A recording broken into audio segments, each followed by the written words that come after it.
అలానే జగన్మోహన్ రెడ్డి గారు కూడా మాట్లాడుతూ నేను తిరుమలని విజిట్ చేయాలంటే డిక్లరేషన్ మీద సంతకం పెట్టాలా, ఇదేమి సెక్యులరిజం, ఇదేమి హిందుత్వం అని చెప్పి మాట్లాడుతున్నారు. హిందుత్వ గురించి పక్కన పెట్టేస్తే అసలు మీరు గుడి దగ్గరకు వచ్చి సెక్యులరిజం అనే మాట ఎట్లా మాట్లాడతారు? మీరు వర్షిప్ ప్లేస్కి వచ్చి మళ్ళీ సెక్యులరిజం గురించి మాట్లాడతారేంటి? అసలు అర్థం తెలుసా మీకు? అంతేకాకుండా నన్నే రానివ్వట్లేదంటే దళితుల పరిస్థితి ఏంటని అడుగుతున్నారు ఆయన. అసలు మిమ్మల్ని ఎవరు రానివ్వలేదు? దళితుల గురించి డిస్కషన్ ఎందుకు వచ్చింది? మీరు రావాలంటే ఒక డిక్లరేషన్ ఫామ్ మీద సంతకం పెట్టాలని అడుగుతున్నారు వాళ్ళు. మీకు నమ్మకం ఉంటే పెట్టండి, దానికి దళితులకి సంబంధం ఏముంది? ఇక్కడ వివక్ష ఎక్కడుంది? వివక్ష అంటే ఇక్కడ నేను ఒక రెల్లి కులస్తుడిగా పుట్టి నాకు వెంకటేశ్వర స్వామి మీద నమ్మకం ఉండి నేను గుడికి వెళ్తున్నప్పుడు నువ్వు తక్కువ కులంలో పుట్టావు కాబట్టి నేను గుడి లోపలికి ఎలా చేయమని మాట్లాడితే అది వివక్ష అవుతుంది. అది కాదు కదా అక్కడ జరిగేది.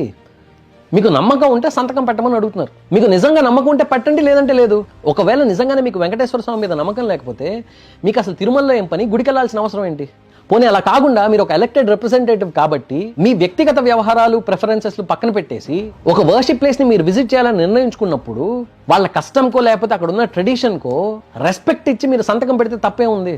తప్పులేదు కదా, ఎవరు తప్పు పట్టరు మిమ్మల్ని. దానివల్ల మీ మతమే మారిపోదు కదా. అబ్దుల్ కలాం గారు పెట్టలేదా? పెట్టారు కదా ఆయన కూడా.